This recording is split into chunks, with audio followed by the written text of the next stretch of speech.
Hello everyone, I'm Chris Wynn. Welcome to the ROKER RAPPORT podcast in association with the Sunderland Community Soup Kitchen, where we now know our fate, and we are of course looking ahead to Sunderland's 6th playoff campaign as we look for our first successful playoff campaign victory, if you don't include 1990, which is all a bit weird and actually involved our playoff opponent, because that's who we replaced in the top flight.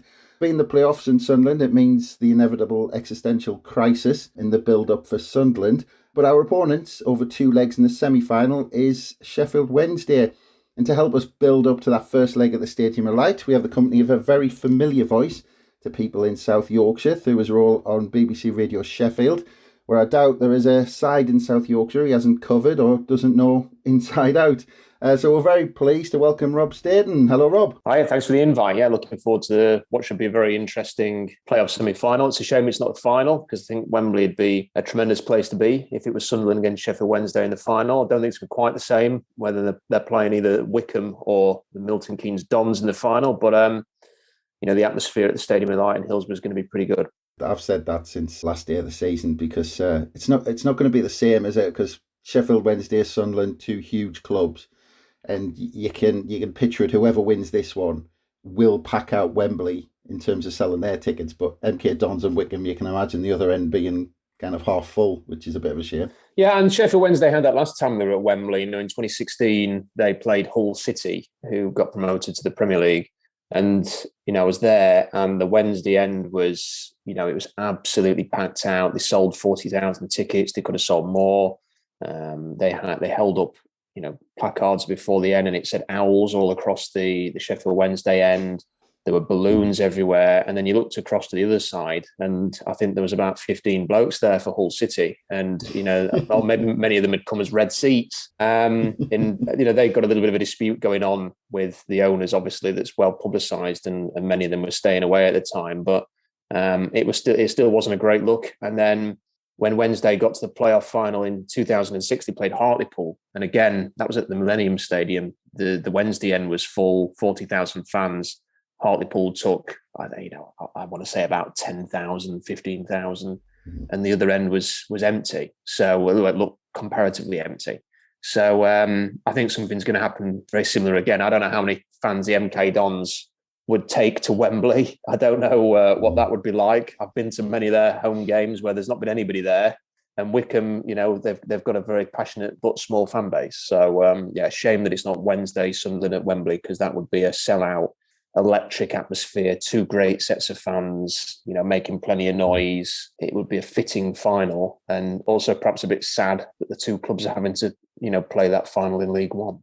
Yeah. So, as I said, you're a familiar voice on BBC Radio Sheffield for people like myself who live in South Yorkshire. So regularly hear your analysis on the local sides. Actually, I just wanted to mention this week you had an interview with Neil Warnock, who sounded in good form. And I imagine he had some Barnsley fans thinking what could have been this season.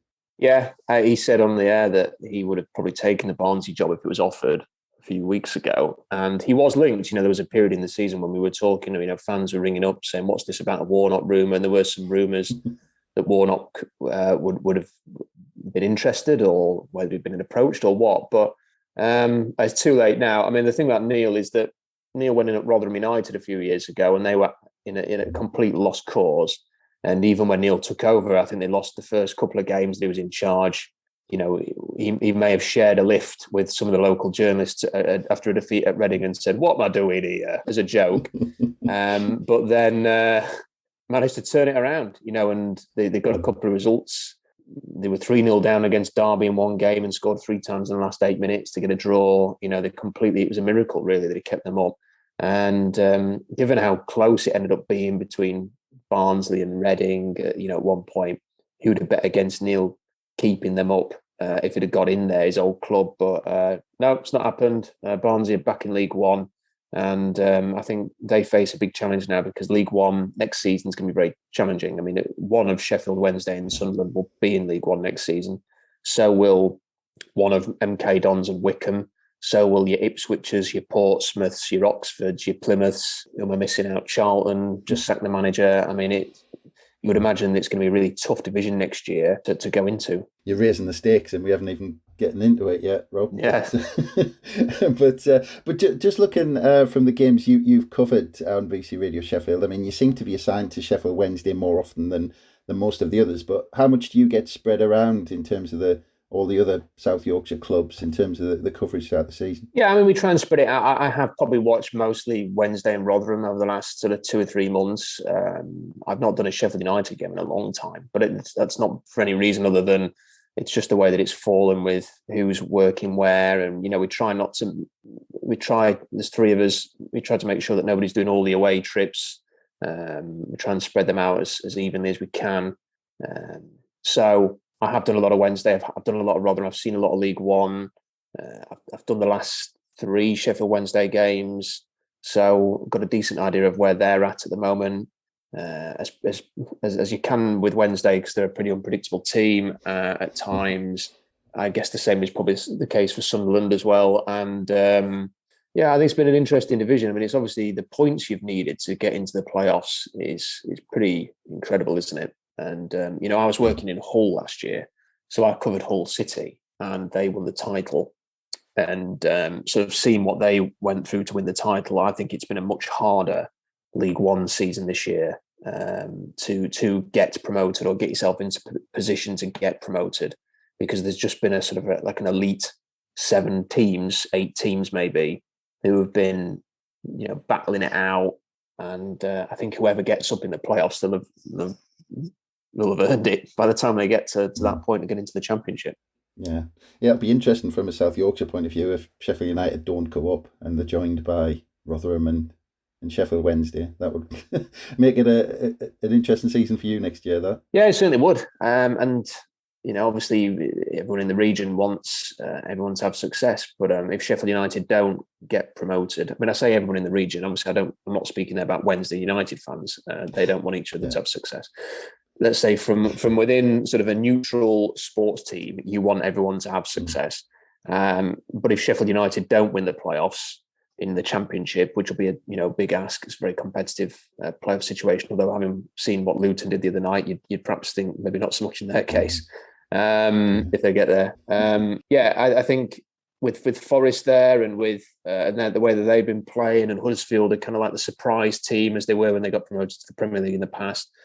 But then that, to an extent, is a weird one. The fact that Huddersfield are up there again, the fact that Huddersfield could essentially have had 2 stints in the Premier League within the sort of the recent past, whereas for Sheffield Wednesday, it's been 22 years since they're in the Premier League. In those 22 years, they've essentially had 1 playoff final defeat, and that's as close as they've come to getting back to the Premier League.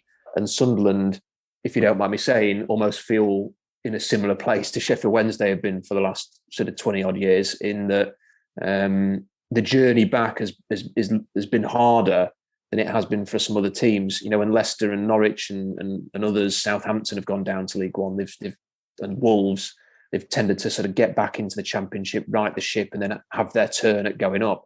Whereas for some reason, Wednesday, Forest, and now seemingly Sunderland, and 1 or 2 others, Coventry, obviously their circumstances are a little bit different. They've never quite been able to do that. And I do find that fascinating, a little bit strange. I wonder whether that's a review of the people running clubs as opposed to anything else, as to why that's not happened. Yeah, it is amazing with all those big clubs in League One at the moment. There's got to be a reason for it somewhere. But let's get into Sheffield Wednesday's season. And of course, like Darren Moore had a bit of a mess to sort out after relegation last season. So, I mean, going back to all those moons ago when the season kicked off, what were the expectations, last summer? I mean, was there thoughts that he'd need a season to turn the squad over, or was all the talk about bouncing straight back?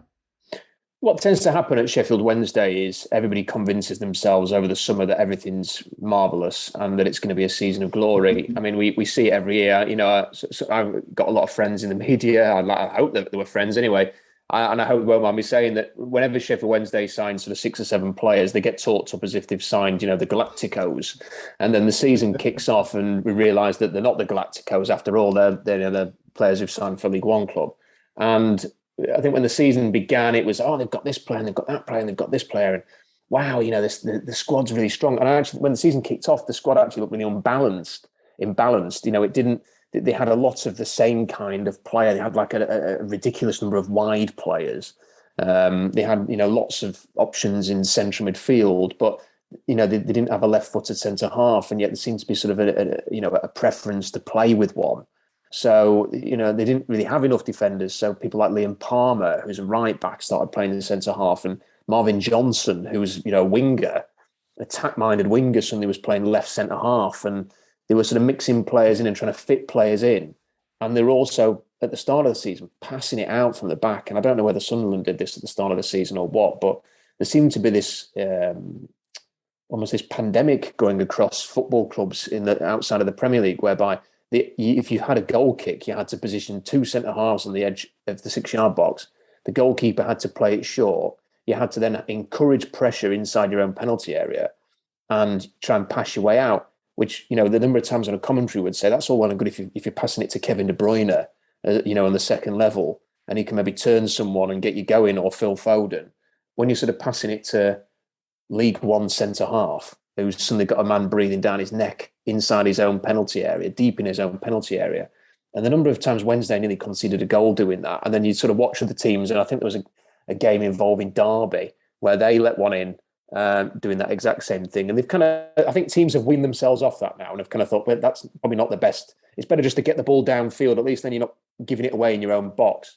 So there was a lot of that going on. They chuck points away Wednesday. They've really, all teams will be able to do this. Everybody can every year sort of go down the list of games where that's 2 points drop, that's a point drop, that's 3 points drop. There was a game against Ipswich where Wednesday pretty much controlled the game. It was in the first sort of 5 or 6 games of the season. It was still warm. You didn't have to wear a coat to the game. That's how I measured things. We were there at Ipswich. Paul Cook was still the Ipswich manager. He's now at Chesterfield. And Wednesday were 1-0 up. It's the 30 seconds left of stoppage time. Keeper's got the ball in his hand, Bailey Peacock Farrell. There's an Ipswich player lurking behind him. He's putting the ball down, and there's a collective gasp from the entire away end, because everyone can see that as soon as he drops that ball down to kick it long, the Ipswich player's going to sneak behind him, nick it off his toe and score. That happens. It's 2 points thrown away. They went to places like Wimbledon and were 2-0 up and drew 2-2. They would let late goals in. They couldn't hold on to leads. They had games at home where they've got a good record at home, but it could have been even better, maybe. And Wednesday, perhaps more than any other team, can look through the schedule and go, yeah, do you know what? We probably should have been closer towards the top two than they were in the end, because they did chuck so many points away. But they got it right. They had a real wobble over Christmas when they got absolutely hammered at Sunderland. And, we may talk about my personal experience that game, which was interesting. But they went there, and when that happened, it felt like the floor was going to fall out of the team. And in fairness to Darren Moore and the players, they've got their act together. They sorted things out, and they went on the kind of run which has put them in a position where they are now, where they are a really strong contender in the playoffs. But they are also, I would say, and I don't know if you think this is the same as Sunderland, Sheffield Wednesday could win on Friday 3-0, and it wouldn't surprise me. It also wouldn't surprise me if they lost 3-0. Anything could probably happen in this game. They can't defend set pieces. Headed set pieces, they really struggle with. They've let in some really daft goals, but they score lots of goals. They've scored, I think in the calendar year 2022, they are amongst the top scorers in the Football League. So, they are a real threat going forward, but they are susceptible sometimes at the back. Yeah. It's funny, a lot of things you said there, ring true for Sunderland, the results that you look back, the daft goals you concede, the last minute goals and all this sort of stuff. And again, I think the Sunderland fans have got exactly the same thoughts about us. Maybe could we have challenged for that top two if we'd just held out in a couple of the games or been on form. But yeah, and again, kind of looking at the results over the course of the season for Sheffield Wednesday, I think you kind of touched on it there, but if you just look at them, a big list of the results, it looks like a season of two halves, really. You mentioned that kind of Christmas run of form that they had, but before Christmas, I think that they lost 4 out of 23, but at the same time drew 10 of those games, which meant they were kind of clinging onto the coattails of the playoffs. And then after Christmas, they lost 5 out of the 23, but they only drew 3 times. So they managed to turn those draws into getting maximum points after Christmas. I mean, was there a kind of a big change around Christmas time where they kind of changed the way they set up or something like that? Or was it just a case of getting the rub of the green after Christmas? Well, I think one of the things that really hurt Wednesday is they went to Crewe and won 2-0. And I can remember off the back of that game, and I did it. I mean, obviously Crewe was struggling, so it wasn't as if anybody read too much into that. But it did feel a little bit like maybe this was Wednesday, starting to move and creep in the right direction. They'd won at Accrington. They'd beat the MK Dons and played quite well in that game. They should have beaten Wycombe at Hillsborough, but it was an entertaining game. They probably chucked a couple of points away there. They went to Portsmouth and the goalkeeper had a great game and they got a decent draw. It felt like a decent draw at the time. And then they beat Crewe. And then you were sort of looking at Christmas and thinking there's some big games coming up here. What an opportunity. And then like half the league at the time, it was then COVID. So they didn't play for, I'm looking here, they played Crewe on the 11th and the next game was Sunderland on the 30th. So it was like 19 days without a game. They had positive tests when they got to Sunderland for that game. It felt like a really significant game. They just got so many players out injured or absent with COVID or whatever it was that was keeping them out, and they were not in any shape or form ready to go and play Sunderland, who I think, if memory serves at the time, were in good form, or they felt like the old Wednesday one after losing at Hillsborough the way they did. And it was 5 going on 10-0, and then Wednesday went to Shrewsbury. I didn't see that game. I was following it closely on Twitter, and I was actually in Northampton for a rugby game that day, and I was driving back, and I managed to get the phone in the car on the way home. And Wednesday fans were not happy. There was a lot of talk about Darren Moore's job, about where the team was going. I think at that point, if you'd have asked Wednesday fans about promotion, they'd have said no chance. And they had essentially 2 weeks after that, so they had those 19-day break, hammered by Sunderland, lost at Shrewsbury, who, this was not the Shrewsbury that towards the end of the season had really righted their ship. This was Shrewsbury that was struggling. They'd lost those 2 games and people were wondering what was going to happen. They had a 2-week break. They came back and beat Plymouth 4-2. And everyone's thinking, okay, they're back on it again. And then they go to Oxford, and I did that Oxford game, which is before I got COVID. And the Oxford game, they dominated the game for an hour. They're 2-1 up, scored a couple of cracking goals.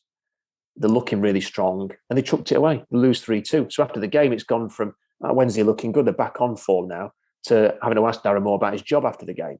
So it's been that kind of season. And then they went and beat Ipswich, they beat Morecambe, they beat Burton, they beat Wigan.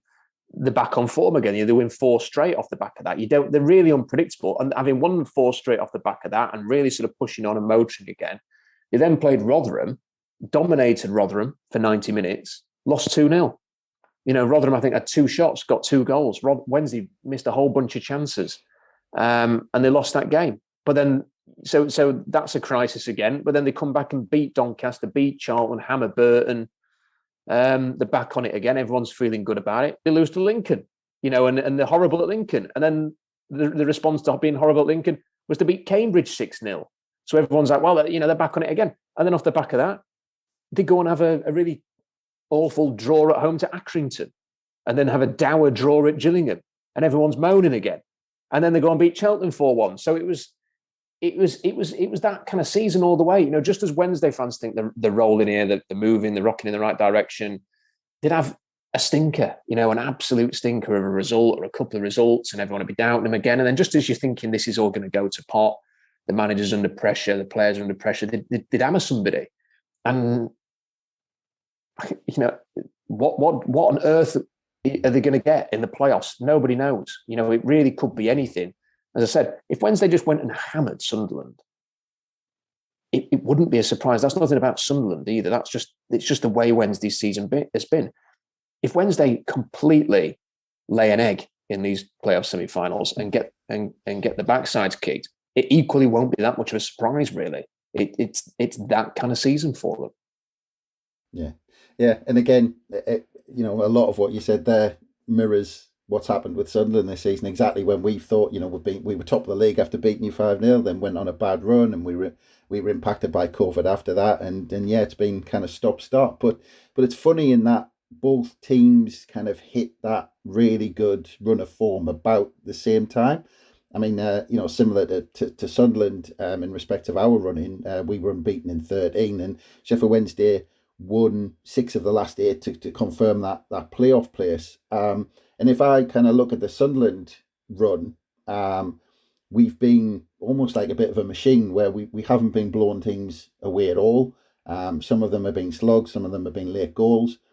But it seems like Alex Neil's just instilled this kind of mentality that we know how to win, and we know how to get the result within the 90 minutes or the 95 minutes, however long it's going to take. So, I mean, looking at Sheffield Wednesday's run in that final stretch of the season, I mean, how impressive have they been? Has that been grinding out results, or have they been really impressive?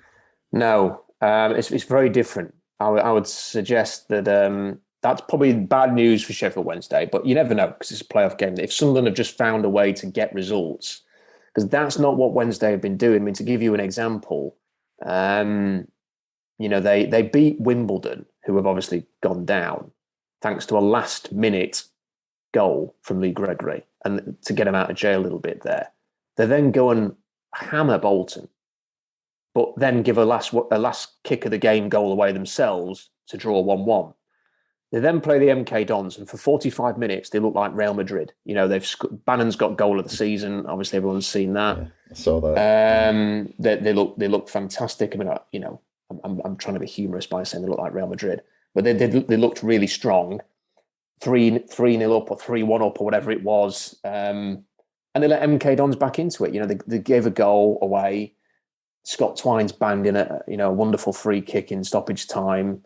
And for a couple of minutes there, if that game had gone on for 5 minutes more, you wouldn't have bet against the MK Dons getting an equaliser. Mm-hmm. So that was that game.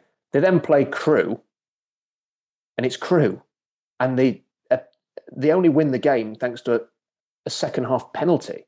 They've had a whole bunch of chances at the start of that game, and I wouldn't say that they ground that result out as if they just did enough to get the job done on the day. It wasn't an impressive performance. They then go to Wycombe. And they didn't do anything in the second half at Wycombe. I mean, that was a game going into it at Wycombe where if Wednesday had won that game, and Rotherham and MK Dons had dropped points, Wednesday would have been thinking, we've got a chance at the top 2 here. And by the end of the day, they were 7th. They were out of the playoffs, and they were poor against Wycombe, very poor. They played Fleetwood. First 5 minutes, 1-0 up, looking great. They then give 2 goals to Fleetwood, and they're 2-1 down at half-time. And I think for about 20 minutes in that second half at Fleetwood, you're thinking Wednesday could play all night here and they're not going to get a goal against a struggling Fleetwood team. They looked average. They looked like they didn't have any ideas. They didn't really know how to break through the red wall that Fleetwood were creating. And then in 45 seconds, they scored 2 goals. Lee Gregory heads one in from close range. They kick off. He wins the ball back. Seconds out, I mean, the ball is just played back to a defender. Lee Gregory's just run straight to the defender, nicked it off him, and banged in one from 20 yards. I mean, it was. I mean, I was commentating on that. I've never seen anything like that, where a goal goes in and then another goal is scored so quickly after. And from thinking Wednesday are going to be going into the final day of the season in 7th, relying on results elsewhere to get into the playoffs, suddenly it was in their own hands because of 45 seconds of brilliance from Lee Gregory. So they get out of jail a bit there, and then against Portsmouth. Big game, sellout crowd, Hillsborough's full, fantastic atmosphere, real buzz around the place going into that game. Sun's shining. It just had an amazing feel to everything about that. 4 minutes into the game, they're 1-0 down. And George Hurst, whose dad was obviously a legend at Wednesday, there's a bit of bad blood between the Hursts and Sheffield Wednesday's owner. And, it was a storyline to be written. It's Wednesday's day, really, to get into the playoffs. And the 5 minutes in, the 1-0 down and toiling and struggling. And yet, for the next 70 minutes, they blew Portsmouth away. That could have been 5, 6, 7 in the second half. So they're not a team that's grinding results out. They're a team that, when they're on it, and they might be on it for 90 minutes, they might be on it for 20 minutes, they might be on it for a half. When they're on it, they're the best team in the league. When they're off it, they look pretty average, really. And which Wednesday are you going to get? And the problem, I suppose, will be a little bit of a concern, is that Barry Bannon picked up a little bit of a knock. I think he's going to be fine. I wouldn't worry too. I mean, I think Bannon's legs would have to fall off for him not to play in this game. But it's a little bit of a concern that he pulled up. Is he 100%? Is he going to be anywhere close to 100%? Can he play 2 games in what is essentially 4 days? A high intensity playoff semi-final rate. Without him and connecting with Luongo and Byers in midfield and Gregory up top and possibly Josh Windass, who's back now, that would be a huge loss. But if you said to me what can Sunderland fans expect from Sheffield Wednesday, I'd say I've got absolutely no idea. We'll have to wait and see, but it could be anything. Yeah, well, yeah, and actually, taking this kind of subject and looking at the 2 games played between the 2 sides this season, because they're interesting in the fact that actually I'm not sure how much, if you can take anything at all out of those 2 games. I mean, I think you've already mentioned them. Back in early November, Sheffield Wednesday ran out, easy 3-0 winners in a game that I was at. I left with my son with about half an hour to go in that game, but that was a 3rd straight defeat under Lee Johnson during a period where we forgot how to defend. We got beat 5-1 at Rotherham 3 days earlier. And then, like I said, just before the new year, Sunderland won 5-0 at the Stadium Light, where I'm informed by Sheffield Wednesday season ticket holders that I speak to that they didn't have any first-team defenders fit for the game, and it was a completely different Sheffield Wednesday side. So, I mean, do we just completely disregard those games and assume that both teams are in a different place going into the playoffs? Yeah, I think we should disregard both of those games because it's playoff football now, isn't it? The stakes are so much higher than a game in December and before December, long before Christmas when the other one took place. Now it means something. If you don't get through the semi-final, the season's over. I mean, I'd be very surprised if either team, I've just said that Sheffield Wednesday could win 3-0 or lose 3-0, but I don't know. Part of me thinks it's unlikely to be a steamroller by one team or the other. I suspect that both teams, the cagey games, these, I can remember the other times that Sheffield Wednesday have been in the playoffs. They've always been very cagey occasions. I can't say that anything about the Stadium of Light game because I set off to go there and then the M1 shut. There was an accident. A car was coming the wrong way on the M1. Very sadly, somebody died in that accident. But we were sat. I was sat in the car on the M1 for about 5 hours with a bunch of Sheffield Wednesday fans, and we were trying to get to the Stadium of Light. And the game kicked off as I was being let through to turn back round and come back to Sheffield. So I don't know anything about that game. I do know that by the time I got back to the studio, and bear in mind that was only about 20 minutes away, I think Sheffield Wednesday were 4-0 down at the time. So it was to speak to what happened in that game. And that's right. They had a lot of injuries, absentees because of the COVID situation, what was going on there. I don't know. I'm fascinated by this game. I guess part of me would have loved it to have been Sunderland and Sheffield Wednesday at Wembley, because that would have just been an immense final. And 2 historical clubs, big fan bases, desperate to get moving in the right direction. It would have been tense. It would have been passionate. It would have been emotional. I can only imagine what that. I mean, I've been to Wembley loads of times, with all of the clubs around here, and I hope if any of the clubs, any of the fans, any of the other clubs around here won't take offence to this, but I've said it on the radio, so I'll say it on here. And look, I'm an England Travel Club member, and I was at the Euros for the Germany game. I was at the Euros for the Denmark game. I've never seen an atmosphere at Wembley like when Sheffield Wednesday were there in 2016. The fans that stadium is not good for atmosphere, and they were unbelievable. From minute 1 to 90, it was just noise, consistent chanting, singing, backing of the players. Steve Bruce said after the game, I thought that Hull were going to lose that game because the Wednesday fans were going to drag their team over the line. People like Henry Winter were tweeting afterwards saying it's the best atmosphere he's ever seen at a game. It was unbelievable. And if you'd have just plonked, 40,000 Sunderland fans across some of them doing exactly the same thing, then, I think everyone should have just taken a moment sort of some point during the first half just to take it all in, because it would have been really exciting. But, what we are going to get is passionate Stadium of Light, passionate Hillsborough, a raucous home crowd on both occasions, I think that's just going to be something to savour. And again, it'll be enjoyable. Less enjoyable for the fans of the team that don't win, but it'll be enjoyable for everybody to sort of experience that atmosphere. But it's also a crying shame that it has to be enjoyed in League One. That the teams have put themselves in a position where they have to play in this final and this semi-final, because it's preposterous, really, isn't it? Let's be honest. Yeah.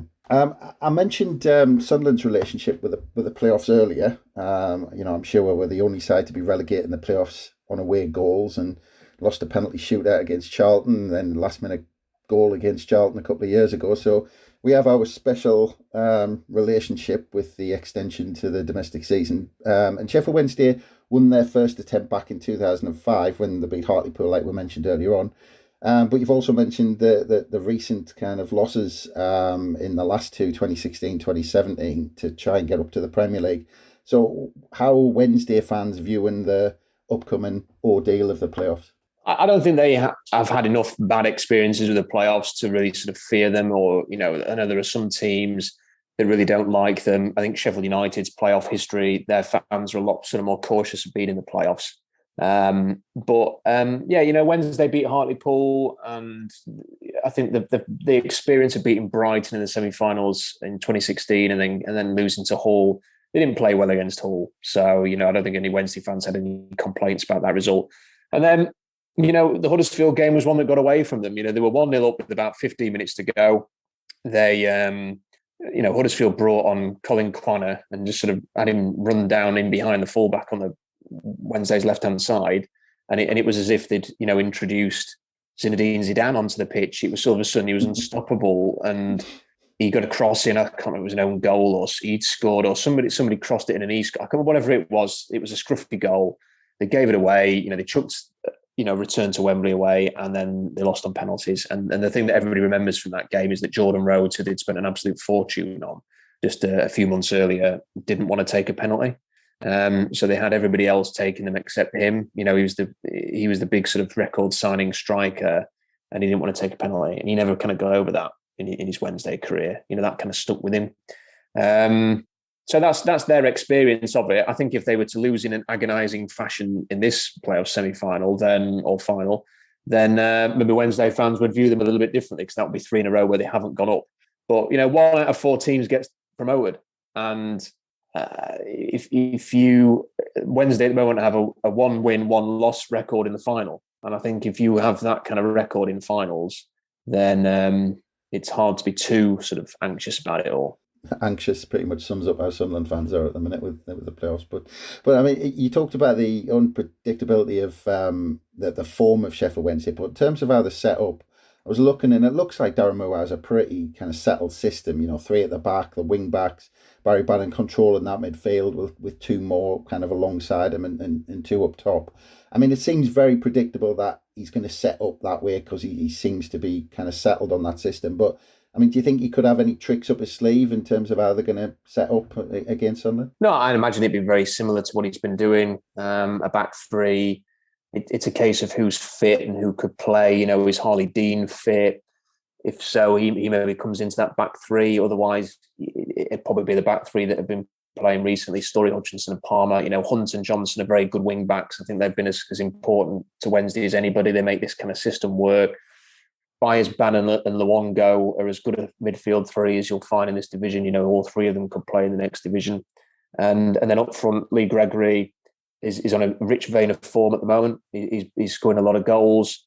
And then it's just a question of who plays alongside him. Darren Moore, he does like to chop and change things. So it wouldn't be the total surprise if one of the defenders changed. Maybe he dropped Berahino and put Patterson on up front, or Josh Windass was fit enough to play, chuck him on, although I'm not sure whether he's going to be in a position to start a game, or whether it be Mendes Lang or somebody like that who would end up playing up front. So he does like to chop and change, and he uses the phrase horses for courses.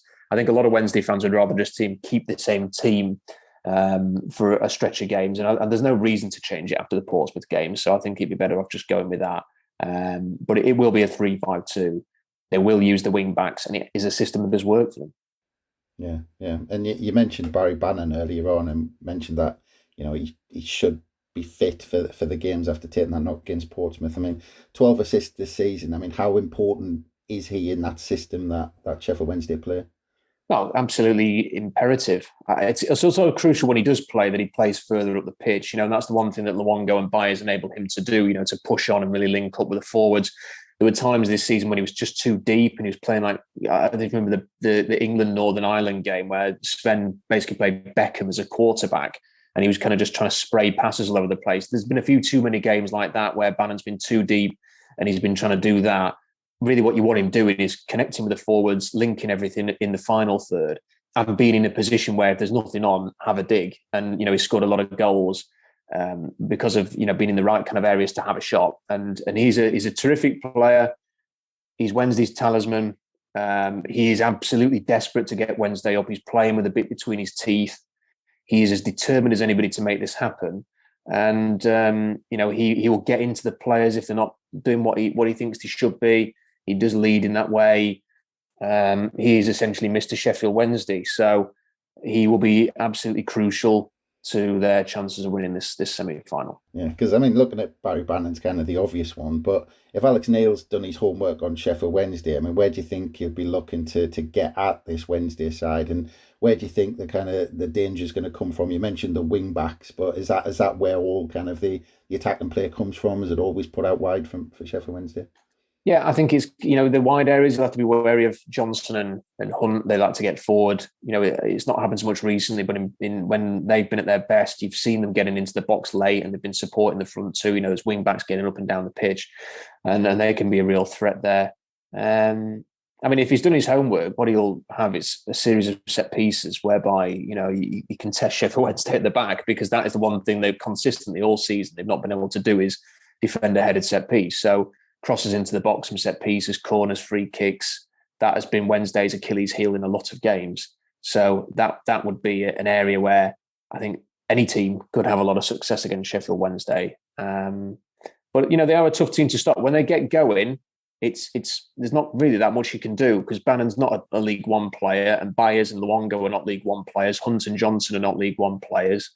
And with Gregory in the kind of form that he's in, they have somebody who can get a goal. So when they're at their best, they're a tough team to stop.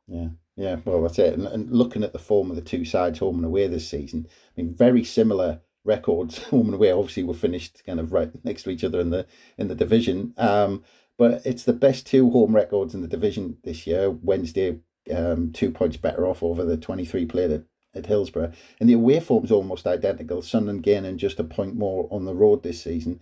So taking into account how good each side are at home, do you think it's going to be a tall order for Sunderland if we don't take a lead into that second leg? And do you think that's going to influence Darren Moore maybe trying to keep it more tight on Friday night?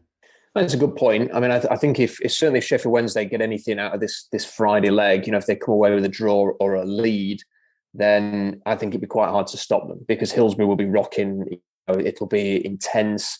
I've not personally been in the Stadium of Light for a game like this, a semi-final or a huge cup game or a big league game in the Premier League or anything. So I can't speak to what that's like. I can imagine what it's like. So I've been at many games and the Sunderland fans have delivered a great atmosphere away from home.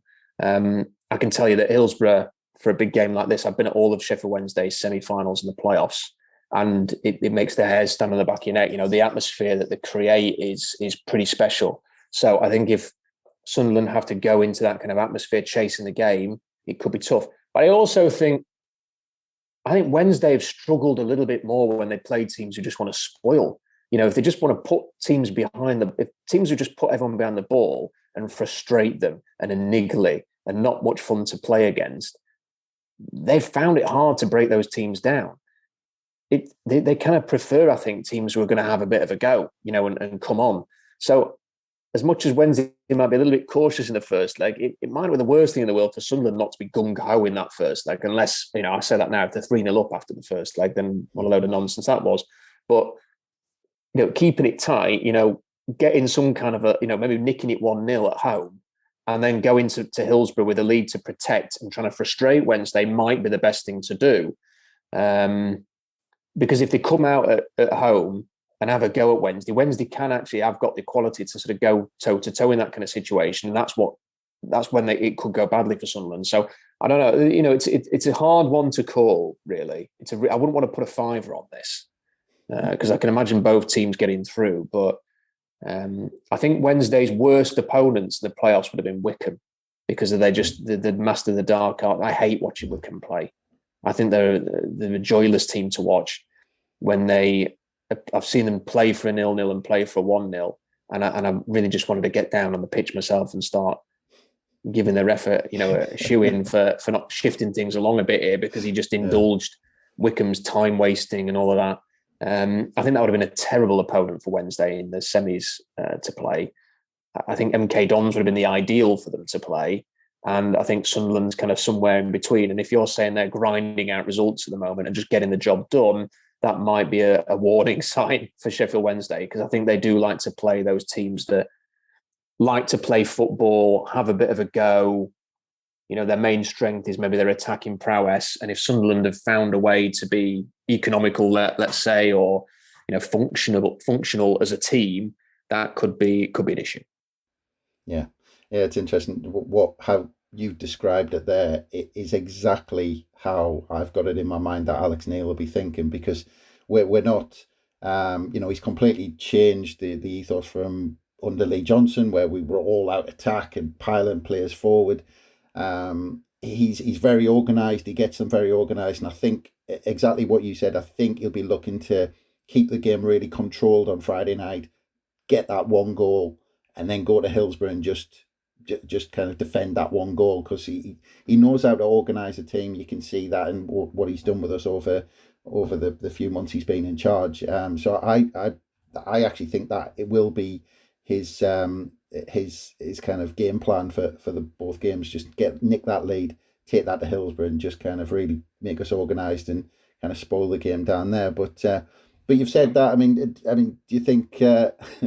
Is that really how you think it'll play out? And do you think Darren Moore will play into that a little bit, or do you think he'll try and surprise us and maybe be up more on the front foot on Friday, or do you think it's just the lottery of the playoffs and it's just whoever turns up? I just don't know. I mean, I've seen so many of these playoff games where, they ebb and flow. I mean, I was working in Hull last year, and one of the teams, because the patch covers Lincolnshire, so that we cover Lincoln City in that patch as well. So I, was at Wembley for the League One playoff final last year, covering Lincoln, and I remember watching the two legs against Sunderland in the semis, and in that second leg, I mean, it looked like both teams, took turns to have momentum. Both teams looked like they were going to go and win it. I mean, it was sort of so back and forth. And it wouldn't surprise me if this ends up being something similar, but it equally wouldn't surprise me if what you say, is if Sunderland think we'll keep it tight, we'll frustrate Wednesday a little bit here, and Wednesday go to Sunderland and say, we're happy to go back to Hillsborough to make it a one-off game, with it being like 0-0 or 1-1 or something like that, and it could cancel each other out. But then I also, from Alex Neil's point of view, I would imagine that when those players, and even if it's not even intended, if you're a Sunderland player and you've got 40,000 or whatever roaring you on, trying to get you over the line, it can impact a game. However much your intention might be to spoil, when you're back like that, and if they get an early goal or something, it can just sort of carry you. So, so all of a sudden the game changes, even if you're intending to keep it tight. And maybe as a manager, Alex Neil thinks, well, look, we've got all these fans here. I don't want to come and play, essentially a boring game of football. I want to give them something to get behind. I want to get them on our side. I want to try and take advantage of this atmosphere in Sunderland. So I don't know. It's a really difficult one to call. It wouldn't surprise me at all if it was tight. It wouldn't surprise me if Sunderland won 2-0 or 3-0, and then Wednesday equally won 2 or 3-0 at Hillsborough, and it went to extra time. It wouldn't surprise me if Wednesday won 3-1 at Sunderland and Sunderland won 3-1 at Hillsborough. I mean, it really would. Nothing will surprise me. I wouldn't want to put money on it, because I think it's a fascinating playoff semi-final that could probably go either way. Yeah, it is. And I think you mentioned about 40,000. I think that was the latest number when I looked how many tickets were sold for the first leg. And I know from speaking to people down here that there's a clamour to get tickets for both legs from a Wednesday fan's point of view. But with the size of the two clubs involved, it already has that buzz that it's going to be two massive games coming up. And it's huge for both clubs, because they shouldn't be at this level. Yeah, I mean, well, they shouldn't be, but they shouldn't be because of the way they've been run. I think, I think you are what you are to an extent, and Wednesday deserve to be in this level, as do Sunderland, because they are in that level. It's a case of now they've got to, the people who are responsible for both football clubs have got to get them back to the kind of natural habitat of where they should be. To see some of the clubs that are in the Premier League and in the Championship, it goes to show that sometimes you don't have to be the biggest or the biggest fan base. You just have to have the right plan in place. You have to have the right people making the right decisions at your football club. You have to, and if you can get that right, then you will have success. It's not rocket science. I think sometimes clubs try and make it more complicated than it is. And with Wednesday and Sunderland, they'll be desperate to get back, absolutely desperate. And I think there'll be a lot of fans who are, I think a lot of neutral fans will watch this. I think this is the kind of, I'm not necessarily, I love football. I'm not necessarily sure that if one of our clubs wasn't involved, that I'm not sure I'd watch MK Dons versus Wycombe, but I would definitely watch the equivalent of Sunderland versus Sheffield Wednesday. If I wasn't going to be at the Stadium of Light on the telly, I'd stick it on, because you just think, wow, what a game, two big clubs, great atmosphere. Which way is this going to go? There'll be fans of, the Everton fans and the sort of the West Ham fans and the Tottenham fans all like, I remember playing them in the Premier League, and they'll sort of reminisce about that a little bit. I imagine Twitter, there'll be a lot of, can you look, people will be talking on Twitter, it'll be trending a little bit about, non-Sunderland and Wednesday fans reflecting on how on earth this is a League One playoff semi, but it is. And the key is for not just for one of these teams to get to Wembley, but it's then to win at Wembley and get up and start the path, the journey back. I know, speaking from Wednesday's experience, it's been a pretty miserable 20 years. There's a whole generation of fans who've never seen anything remotely close to any kind of relative success. They've seen Sheffield United get into the Premier League a couple of times and play the Liverpools, the Man U's, the Arsenals. They've never got anywhere close to that apart from that one playoff final. So from a Wednesday fan's perspective, I think they deserve a lot more than they've had. And I think Sunderland have had a much greater run in the Premier League, but then they had the collapse, which was reminiscent of Wednesday's collapse when they got relegated from the Premier League.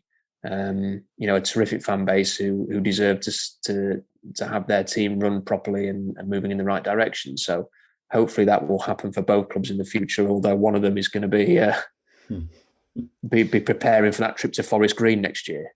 Yeah, it's a long journey, isn't it? But yeah, I think you might have mentioned it, but I assume you're on duty for both games in terms of the coverage. Yeah, really looking forward to both games. These are the kind of games that essentially the job is perfect for. There are a lot of games that you go to. For example, 3 games against Wycombe this year that you just, they're instantly forgettable. You actually get back in the car afterwards and you think, "Wow, what have I just watched?" But then it's all building up to a game like this. When you go and watch a game like this, whether you're a journalist or as a fan or whatever, it's the type of game that if someone offered me a ticket for it, I'd love to, go as a neutral and just go and watch the game, because I think it's a fantastic occasion, and I just hope that it lives up to expectation, because it could be something special, but who knows? But the problem is, of course, that one set of fans are going to be bitterly disappointed at the end. So we get to find out who that's going to be. Yeah, well, I think it's going to be 2 huge nights, and I think there's going to be some nails bitten across the 2 games. But I hope you really enjoy the atmosphere for both games. Thanks very much for joining us, Rob, and taking the time out for us. It's been an absolute pleasure. And if neither side make it, we could maybe catch up again next season. Yeah, absolutely. Can I just tell a quick story? I'm very much looking forward to going into the press room at the Stadium of Light, because the last time I was there, one of the local newspaper journalists, Dom Howson, who works for Yorkshire Live, went into the press room. I was there with John Newsom, the former Sheffield Wednesday defender. We sat down. They got some food on for the press. Dom sat down with a huge plate of food. And John Newsom said to him, "What have you got there, Dom?" And he went, "I've got a chicken chowser." And it was a chicken chasseur. And that is one of my favourite moments, sort of following Sheffield Wednesday around, and he called it a chicken chowser. And I always have to mention that whenever Sheffield Wednesday are playing Sunderland. So I've got it in right at the end. I'm not sure what food will be on for the playoffs. It's a night game, so it might be a pie and pea supper. You never know. But yeah, anything will do. Maybe another chowsy. You never know. But yeah, I hope you enjoy the trip up, and I hope you enjoy both games. I'm sure they're going to be absolute crackers. But enjoy, Rob. Cheers, pal. Thanks for the invite. Cheers, nice one. And thanks again for everyone for listening. Keep a look at Roker Report for all the build up ahead of both games against Sheffield Wednesday, and keep an eye out for the next pod that should be probably dropping between the two legs. But from us, it's bye for now.